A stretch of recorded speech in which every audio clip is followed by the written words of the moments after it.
Attack on Titan भी देखना चाहते हो और डिप्रेशन से भी दूर रहना चाहते हो? नहीं ब्रो, ये तो वही हुआ ना, जहर भी पीना चाहते हो और जिंदा भी रहना चाहते हो। खैर ये तो मैंने इंस्टाग्राम की रील पर सुना था, मगर हाँ, इस शो के फैंस ये बोलते हैं कि ब्रो अगर तूने इसके चारों सीजन्स देख लिए तो तू डिप्रेस होने वाला है। तो फाइनली मैंने अटैक ऑन टाइटन के चारों सीजन्स कंप्लीट कर लिए। एंड क्या सच में मैं डिप्रेस हुआ? अब देखो, मुझे डिप्रेशन का तो पता नहीं, लेकिन हाँ मेरी आंखें भाई कंप्रेस हो रही हैं, पता नहीं क्यों, बहुत ज्यादा लाल हो गई। खैर इन्हें इग्नोर करेंगे। तो आते हैं इसके शो के ऊपर। अब अटैक ऑन टाइटन सीरीज पढ़ना ये मेरी पहली वीडियो नहीं है। इससे भी पहले मैंने एक वीडियो बनाई थी जब मैं शॉक हुआ था कमांडर एरविन स्मिथ की डेथ को देखकर, क्योंकि भाई वही एक बंदा था जिसकी वजह से मैंने ये एनिमे देखना स्टार्ट किया। एंड भाई चैप्टर वाइज जब ये सीरीज आगे बढ़ती है ना, तो आप और भी ज्यादा शॉक होते हो। भाई एक सीरीज सपने की तरह है, स्टार्टिंग भी एक सपने की तरह होती है और एंडिंग भी एक सपने की ही तरह होती है। अब जिन लोगों ने ये सीरीज देखी है उन्हें अच्छे से पता है कि मैं किस चीज की बात कर रहा हूँ। एंड पर्सनली बस मैं यही कहना चाहूंगा ना कि अगर आप लोग अटैक ऑन टाइटन को अंडर एस्टिमेट कर रहे हो किसी कारण से, तो बिल्कुल मत करो, क्योंकि जब आप इसे देखना स्टार्ट करोगे ना, तब आप शॉक होना चालू करोगे।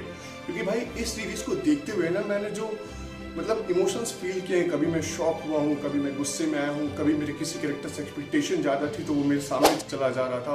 मतलब ये सारी चीज़ें मैं फील कर रहा था। एंड मज़ा तो तब आता है जब हमें पता चलता है कि ये स्टोरी कहीं और बढ़ रही है। जिन्हें हम हीरो समझते हैं, मतलब जिसे मैं हीरो समझ रहा था, भाई वही तो एंडिंग में मेन विलन रहता है। एंड ये चीज़ देखकर भाई मैं शॉक हो जाता हूँ। जहाँ पर स्टोरी का ये सबसे बड़ा प्लॉट है, जब आप इसे देखोगे तो आप समझोगे कि भाई ये क्या लिख दिया इन्होंने, ये क्या कर दिया, क्या बना दिया ये। अब देखो, मैंने इसकी मांगा तो पढ़ी नहीं है, मगर हाँ काफी सारी वीडियोस देखी तो मुझे समझ में आया कि चीजें बहुत ही ज्यादा इंटरेस्टिंग हैं। एंड भाई जब आप इसे खत्म करते हो तो आपको रियलाइज होता है कि भाई ये आगे बढ़नी चाहिए था, ये यहीं पर नहीं खत्म होनी चाहिए थी। क्योंकि ये एक ऐसा शो था ना जहां पर मैं चाहता था कि इसके 94 से 96 एपिसोड्स भाई कुछ नहीं है। मतलब 94 एपिसोड आपको देखने के बाद कम लगेंगे, क्योंकि मतलब जैसे जैसे ये आगे बढ़ रही थी ना, वैसे वैसे और इंटरेस्टिंग हो रही थी। एंड फिर बारी आती है रंबलिंग की। हाँ, सीजन का फाइनल शो रंबलिंग जब शुरू होता है तो आपको रियलाइज होता है कि भाई चीजें कितनी ज्यादा डीप गई है इस सीरीज में। सिविलाइजेशन का 80% को खत्म होते हुए देखते हो एरन येगर की वजह से। एंड जब आप ये देखते हो तो आप शॉक हो जाते हो, आपको रियलाइज होता है कि भाई मैं ये क्या देख रहा हूँ। क्योंकि स्टार्टिंग से ही जिस कैरेक्टर को हम बुद्धो समझ रहे थे वही असल में मास्टरमाइंड होता है। और जिस कैरेक्टर की मैं बात कर रहा हूँ वो है एरन येगर। अगर स्टार्टिंग में हमें लगता है कि सच में एरन येगर एक बुद्धू है, लेकिन धीरे धीरे जब आप एंडिंग में पहुंचते हो और एंडिंग में जब आप एक बार शॉक होते हो, आपको रियलाइज होता है कि चीजें तो एरन येगर के हिसाब से ही काम कर रही हैं। क्योंकि पूरी सीरीज तब सेंस बनाती है जब आपको पता चलता है कि एरन येगर ने टाइम ट्रेवल कर रखा है। एंड चीजें उसने उस तरीके से कंट्रोल की है जिस तरीके से उसे करना चाहिए था, जिस तरीके से रंबलिंग स्टार्ट हो पाए, जिस तरीके से चीजों को परफेक्टली रखा जाए ना। आपको रियलाइज होगा जब आप ये सीरीज दोबारा देखोगे कि भाई ये तो भाई डायरेक्टली कनेक्टेड है वहां से।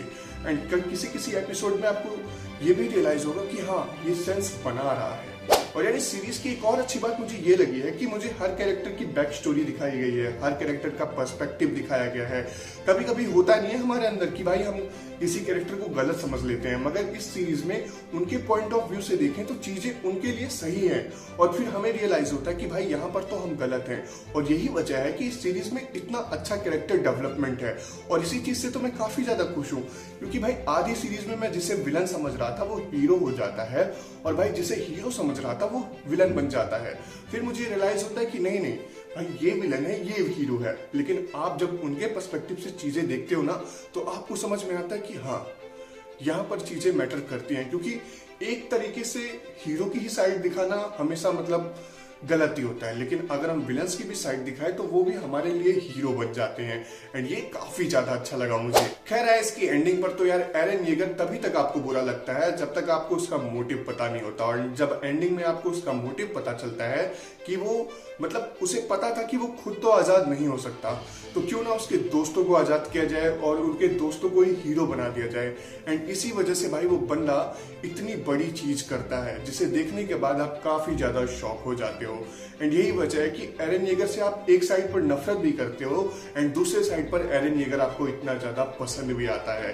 और मैं सच बताऊं ना तो चीजें कॉम्प्लेक्स है इसमें, लेकिन अगर आप इसे समझने की कोशिश करोगे ना तो काफी ज्यादा अच्छा लगेगा। मतलब यहाँ पर ना सीरीज में इतनी सारी चीजें हैं जिसे देखकर आप समझोगे कि हाँ काफी अच्छी बात है कि इन्होंने इन सब चीजों को मतलब स्टेप बाय स्टेप समझाया है, तो आपके लिए इतना ज्यादा कॉम्प्लेक्स होता नहीं है। और यही वजह है कि सीरीज की एंडिंग आप पर इतना बड़ा इम्पैक्ट डालती है, जहां पर पर्सनली अटैक ऑन टाइटन मेरे लिए एक ऐसी सीरीज बन गई जिसे भाई मैं कभी भी देख सकता हूं, क्योंकि यहाँ पर काफी सारी चीजें अभी ऐसी हैं जो मुझसे छूटी हैं, जो कि मुझे दोबारा देखना है। अब यार ये सीरीज मैंने कंप्लीट कर ली है, अब मुझे ये कैसी लगी मैंने आपके साथ शेयर कर दिया। बाकी अगर आपने अटैक ऑन टाइटन देखी तो प्लीज यार कमेंट करो, और ऐसी वीडियोस देखने के लिए चैनल को सब्सक्राइब जरूर करना। मिलता हूँ आपको अगली वीडियो में, तब तक के लिए बाय बाय।